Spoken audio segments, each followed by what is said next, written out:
Hey guys, welcome back to my channel. Today we are doing a March wrap up, so let's jump in.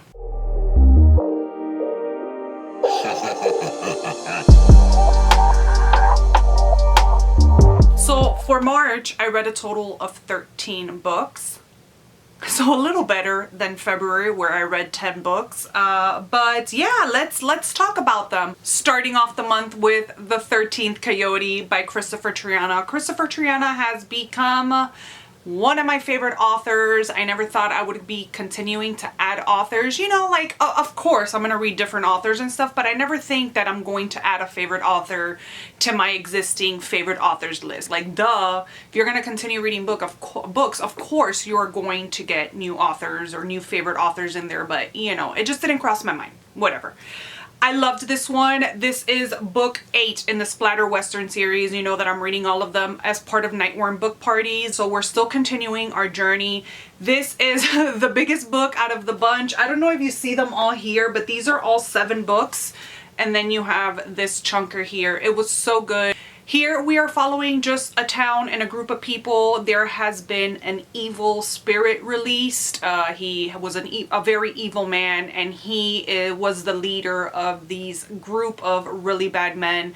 And his tomb has been uncovered and his evil soul has been released into the earth. So it's just battling this whole evil entity, and of course a bunch of other things. Character development in here is on point. The writing is on point. Hence why he has become a new favorite author. I think this is my 3rd book of his, my 4th right now, because I did read his newest release, which is in collaboration with Ryan Harding. And I love each and every one of his books. They are no less 5 stars. None of them. All of them are 5-star books for me. And this was just fantastic. I'm continuing my journey with ACOTAR. I read ACOWART. This was fantastic. Why do I still have the marker on here? I'm wondering. Have I not added this to my pages read count? I have to check. But I loved this one. Probably my least favorite in the group so far. I believe this is book 3. The first 2 books were my babies. This one, not so much, but I still gave it 4 stars because it was still good.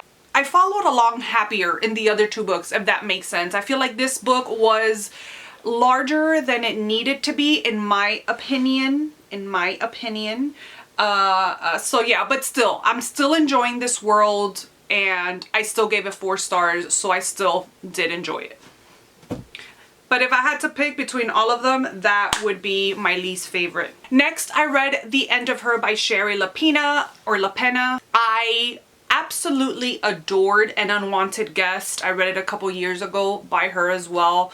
And this is my 2nd book that I read of hers, I believe. I remember liking An Unwanted Guest so much. That was a 5-star read for me. I gave this one 4 stars, but to be completely honest with you, I don't remember much about it. From what I can remember, we're following our main character, and she has the perfect life. One day, a woman from her husband's past shows up and is accusing him of something. And so this makes her dig up her husband's past. Like, does she really know her husband? And a whole mess of things happen. This is a thriller, so we have twists and turns. Again, that's skimmily what I remember. I don't remember like the details of it, but I remember enjoying it and giving it 4 stars. But compared to An Unwanted Guest, I really didn't like this one compared to that one. But it was enjoyable. If I give it 4 stars at the time, maybe I should bring my rating down, but we'll leave it alone for now. Next, I read The Gulp for a Nightworms book party. If I mention any of these books being Nightworms book parties, they will be linked down below, so you can really see a group of people's view on one particular book. This is a collection of short stories by Alan Baxter.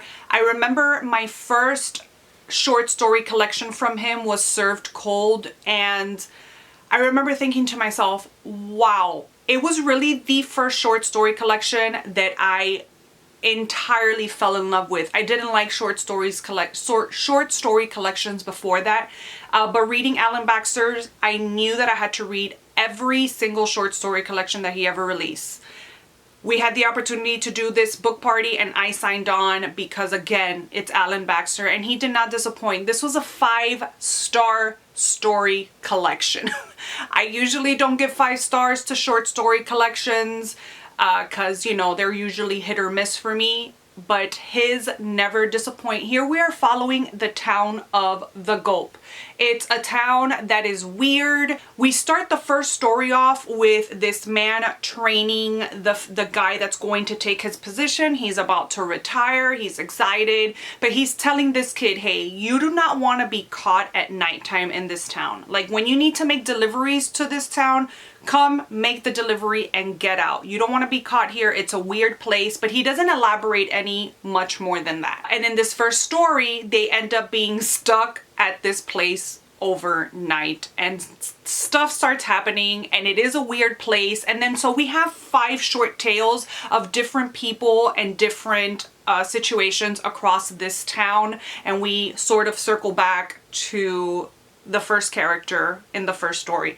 It was such a great collection. I highly recommend this, especially if you are a lover of short stories. Please read this one and also Served Cold by Alan Baxter. I think you would really enjoy it. The atmosphere is on point with Alan Baxter, always, always, always. And I feel like I look at this book and I just get the feels, like the atmospheric feels from this. So loved it so much, 5 stars. Next, I did a graphic novel, and that is Afterlife with Archie. I loved this. This was 5 stars. This is an Archie story involving zombies. Do I need to say more? No? Okay, go get it. It's so good. The only thing that I'm upset about is that there's no continuation to this. I've heard that the project was dropped because of another like show that they were working on. I don't know what the situation is, but I know that the production or the continuation to these graphic novels are at a halt. I don't know if they're going to continue with it at any point. I wish they would because this was so good. I ended up giving it 5 stars.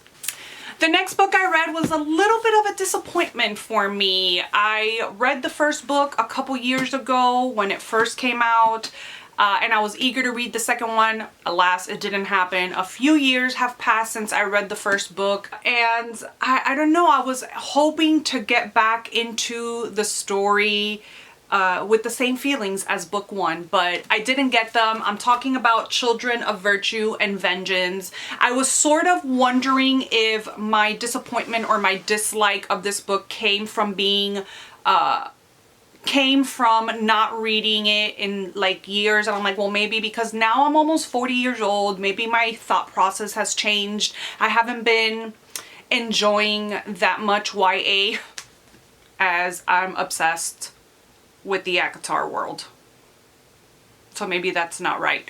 But there's been a couple of YA books that I've read that I'm like, okay, they're okay. And I'm like, well, maybe my taste is changing. But as I finished the book and I went to read the reviews on Goodreads for this one, a lot of people had those same feelings. I feel like we're missing that little oomph that book 1 had between the characters. I felt a disconnect with the characters here, which is what I was looking forward to because I remember loving each and every one of the characters in book 1, and we have the majority of those characters in this book as well, and I just felt a disconnect. It was lackluster for me. I ended up giving this one 3 stars.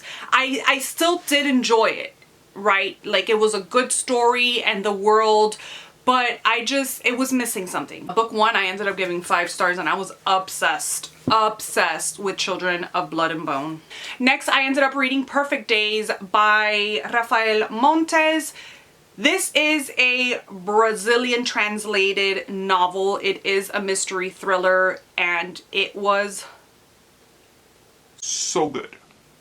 So good. This is a crazy story. We're following Teo and he is a medical student. The only time he feels alive and happy is when he is with his cadavers, like studying his cadavers. He even names one and is like considers her, an old lady, his friend, until he comes across Clarice and he becomes obsessed with her and he ends up abducting her. So it's just that story. This was crazy. I got a lot of You vibes from here by Carolyn Kepnes, but it's not the same story. Like, we don't have the main character Teo, you know, speaking to us directly. No, it's not like that. But the same creepy, like, stalkerish vibes that we got from Joe, I got from this guy. So it has like those undertones from You, but it's not the same story. So sometimes I don't like saying that because I don't want you to think it's the same story. They are completely different stories, but the undertone and the atmosphere is the same that I got from You. I really enjoyed this. This was crazy. I highly recommend this, especially if you're a thriller lover. This is a good one. 5 stars. Next, I picked up Anxious People by Frederick Bachman. This was a spontaneous read for March, but I was really looking forward to it. This is just one of those books, having read Frederick Bachman before, you're just always wondering, like, what are the contents of this book? Here we're following a group of people and they are all viewing this apartment that's going up for sale. There is some sort of connection there, and you're always trying to find out what the connection is between all those people. This person ends up trying to rob a bank and something goes wrong and they end up fleeing, and they flee into this apartment with all this group of people. And so it's just that story. I loved it so much, but I am gonna tell you, halfway through the book I was just like, okay, like, the book is enjoyable, and I was liking it, but I was just like, I wasn't getting those feels.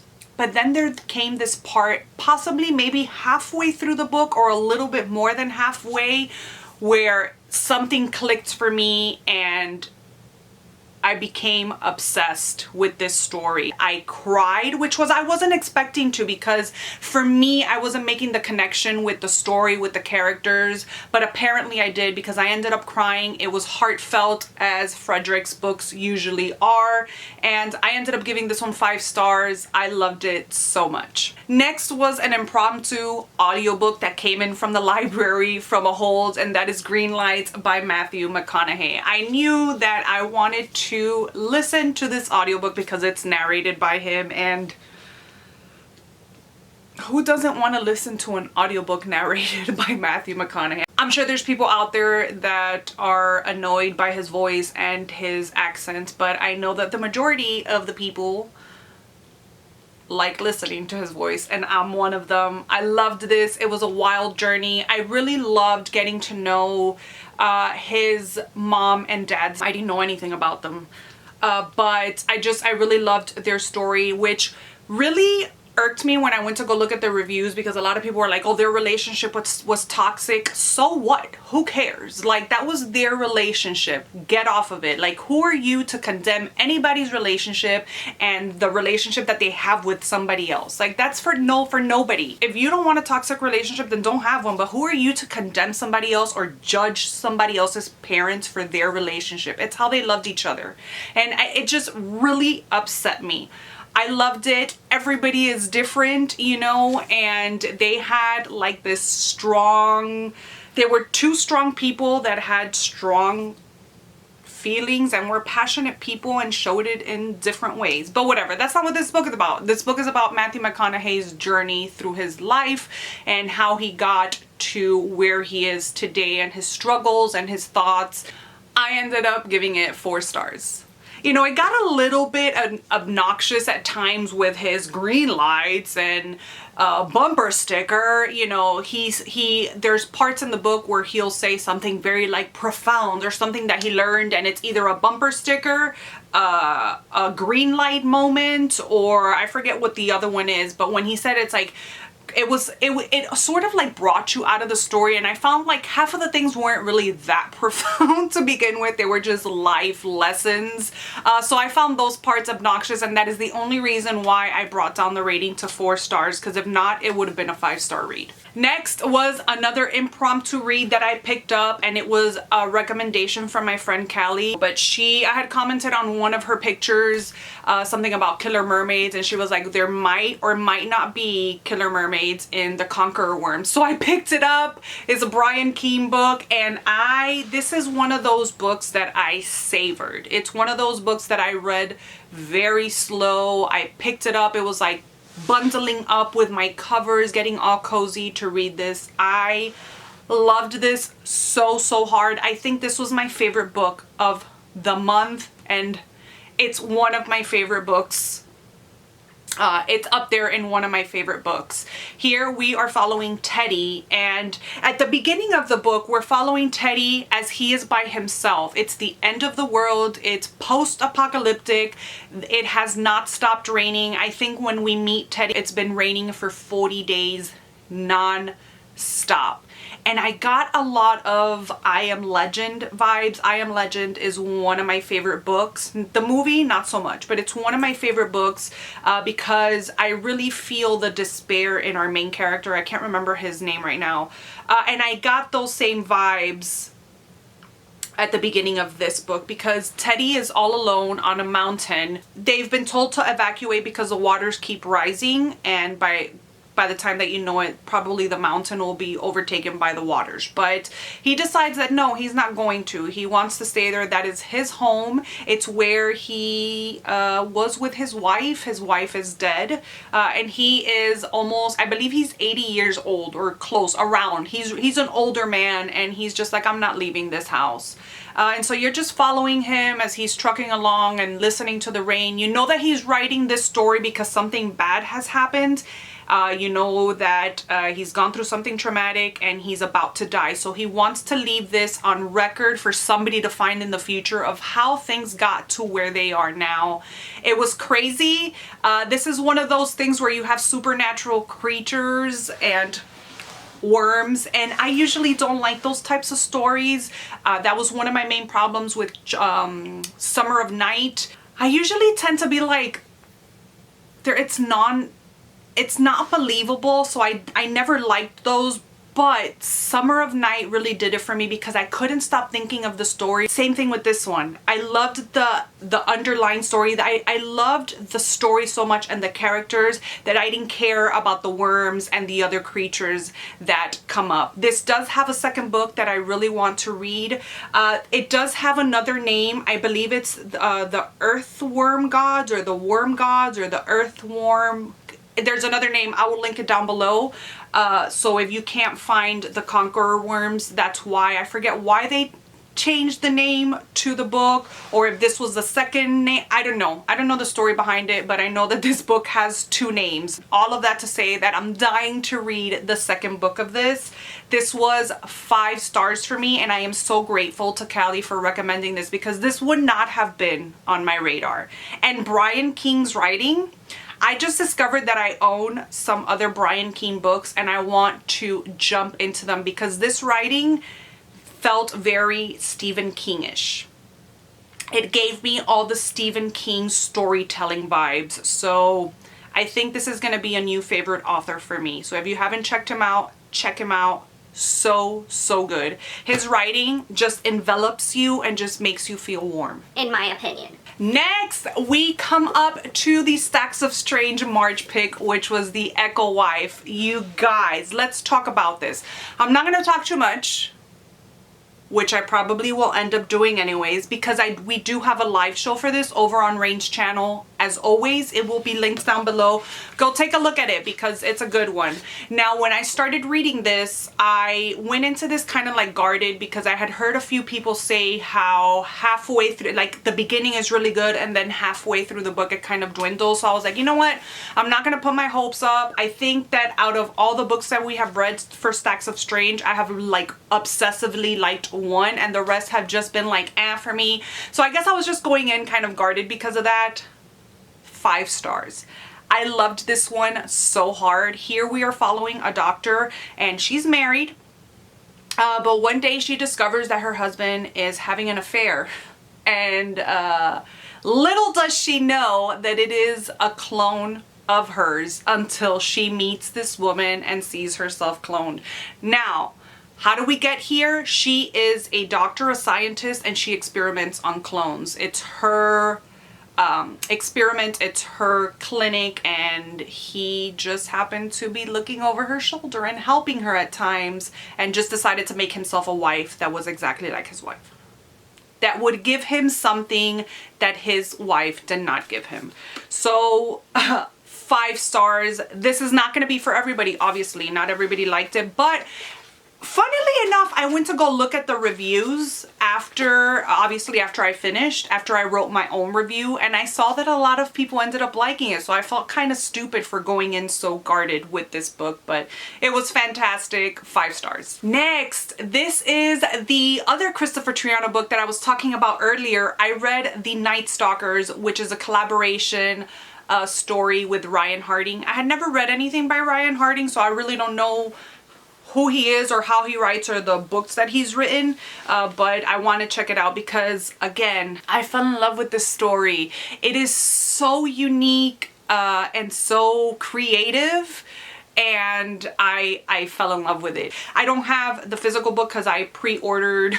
Yes, it was a pre-order. I usually don't pre-order books, but if you're my favorite author, I'm gonna pre-order a book. I pre-ordered the ebook because you couldn't pre-order the physical copy, and so I ended up reading it on release date. I forgot that it was releasing, and my friend Mindy was like, oh, I just got The Night Stalkers in a chat room, and it reminded me that I had pre-ordered it, and I read it that day. We're following 2 grocery stores. One of the grocery stores is trying to compete with the other one. So one of them is Freshway, not Safeway. Freshway, and the other one is Devil's Food. And so Devil's Food is competing with Safeway. They want Safeway. Oh my gosh. Freshway.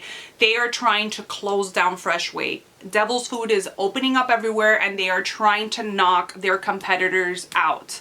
But the employees and owners of Devil's Food are devil worshippers, as the name implies, and we all know who the owner is of Devil's Food if you put 2 and 2 together. The manager over at Devil's Food actually was an employee over at Freshway, but he didn't get the promotion that he wanted at Freshway, so he ended up going to the competitors, and so that's Devil's Food. With Freshway, the employees are super mad because they have to stay overnight. One night, it's like mandatory that they stay overnight to clean and just fix up the grocery store, because I believe the next day they are gonna come, like some inspection or somebody's gonna come look at the grocery store. And so the manager's like, everybody has to come in and work. Well, little do they know that the people over on Devil's Food are arranging a raid to Freshway, and there's gonna be blood and guts spilled.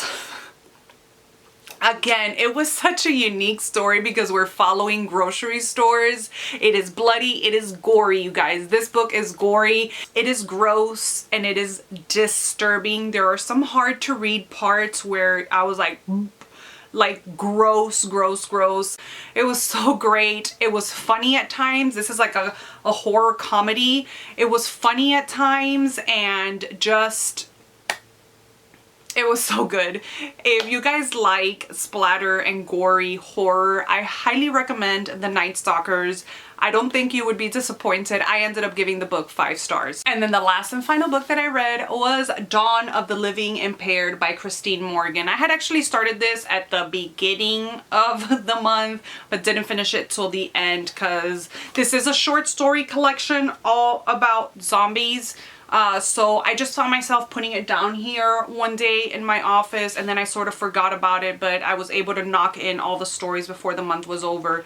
This was fantastic. Christine Morgan is one of the authors in the Splatter series, the Splatter Western series. She wrote The Night Silver River Run Red. I think that's the name of the book. I always have such a hard time saying the title of that book, and I remember loving that one. So when I saw that Death Heads Press mentioned this on their social media, I went directly to buy it because this was a total cover buy and author buy. But Christine Morgan just does such a great job with horror. She is funny, she is good at writing, and her stories are pretty unique. This is a very unique take, or these stories are pretty unique takes on the zombie genre. So loved this one so much as well. I ended up giving it 4 stars. So yeah, you guys, those are all the books that I read for the month of March. Let me know in the comment section down below what you read, what was your favorite book and your least favorite. As I have already told you, I think my favorite book of the month was The Conqueror Worms by Brian King. And I think my least favorite, I would have to say it was Children of Virtue and Vengeance. I was just super disappointed, and out of all the books that I read, that one's the one that least sticks out to me. So it was probably my least favorite of the bunch. So yeah, that is it. I hope you guys enjoyed this video. Thank you so much for watching, and I will see you guys in my next one. Bye!